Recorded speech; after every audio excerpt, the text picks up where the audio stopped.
BEd first sem paper 5 unit 3।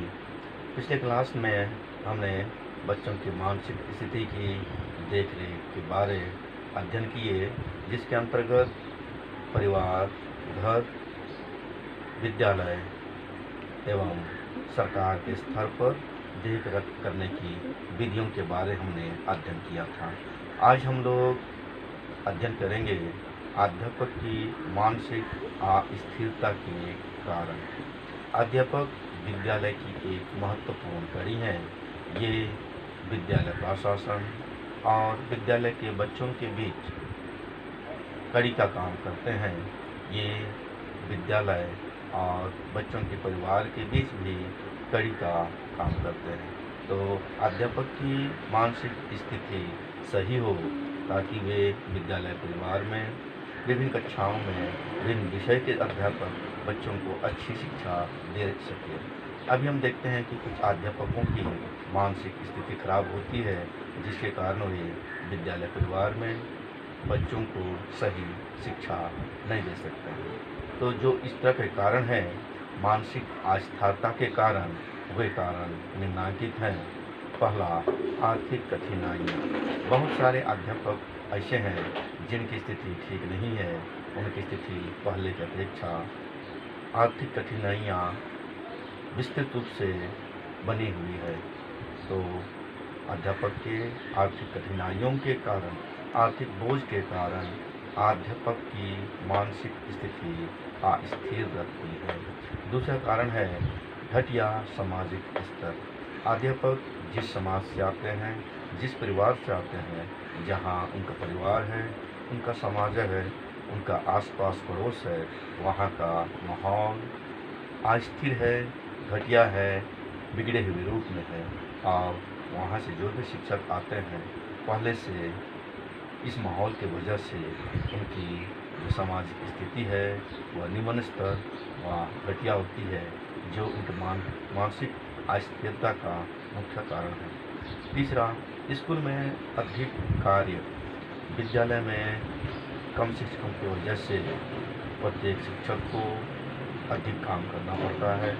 सरकार की तरफ से बच्चों के अनुपात में शिक्षकों की संख्या नहीं है, जिसकी वजह से एक विद्यालय में एक शिक्षक या 2 शिक्षक हैं जिन पर विद्यालय का काम अधिक पड़ता है, उन पर भार पड़ता है और इन अधिक कार्यों की वजह से उनका मानसिक स्थिति अस्थिर रहता है। पांचवा है कार्य करने की स्वतंत्रता की कमी। विद्यालय में शिक्षकों को कार्य करने की स्वतंत्रता विद्यालय का प्रशासन नहीं दे पाती है, उन्हें जकड़ कर रखती है और इस वजह से शिक्षक जो कार्य करना चाहते हैं वे भी खुले मन से नहीं कर पाते हैं और विद्यालय प्रशासन के दबाव में काम करने की वजह से उनकी मानसिक स्थिति अस्थिर रहती है। पाँचवा, विद्यार्थियों का विरोधी व्यवहार। बहुत सारे ऐसे क्लास हैं कि विद्यालय के अंतर्गत विभिन्न क्लासों के जो क्लास शिक्षक हैं, अध्यापक हैं, उनके साथ उस क्लास के विद्यार्थी कभी कभी विरोधी व्यवहार करने लगते हैं, चाहे पढ़ाई के संबंध में हो, चाहे खेल के संबंध में हो या विभिन्न प्रतियोगिताओं के अवसर पर। तो विद्यार्थियों को उनके विरोध का कारण शिक्षक को बताना चाहिए, किंतु बिना बताए कभी कभी विद्यार्थी शिक्षक का विरोध कर देते हैं। इस वजह से उनकी मानसिक स्थिति भी अस्थिर हो जाती है। छठवां, श्रेणी में विद्यार्थियों की अधिक संख्या।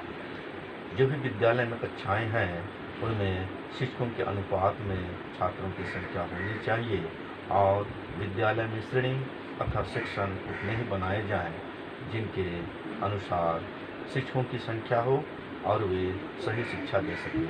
लेकिन वर्तमान समय में देखते हैं कि विद्यालय में श्रेणियों की संख्या अधिक होती है और जिसकी वजह से एक ही शिक्षक को एक सेक्शन में, 2 सेक्शन में या मिलाकर क्लास करना पड़ता है और इस दबाव से उनकी मानसिक स्थिति अस्थिर रहती है।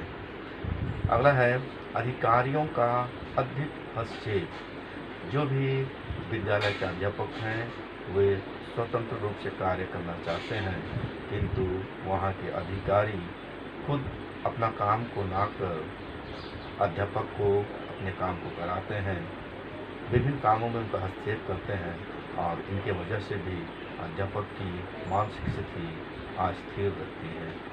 8वां है शिक्षा उपकरणों की स्कूल में कमी। बहुत सारे ऐसे सरकारी, अर्ध सरकारी, प्राइवेट विद्यालय हैं जहां नाम मात्र के खोले जाते हैं, जहां बच्चे हैं वहाँ उनकी शिक्षा हेतु विद्यालय में उपकरण नहीं है, जहां उपकरण है वहाँ बच्चे नहीं हैं।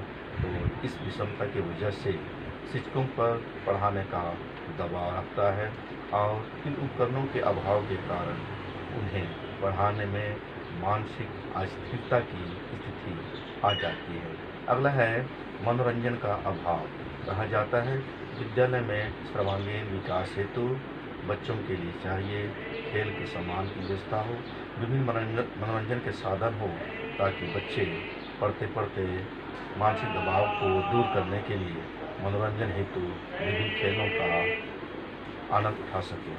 किंतु विद्यालय में विभिन्न मनोरंजन का अभाव है, जिसकी वजह से अध्यापक उनके ऊपर अपना दबाव, संतुलन या देख रेख नहीं कर पाते हैं। इन अभावों के कारण अध्यापक की मानसिक स्थिति भी अस्थिर हो जाती है।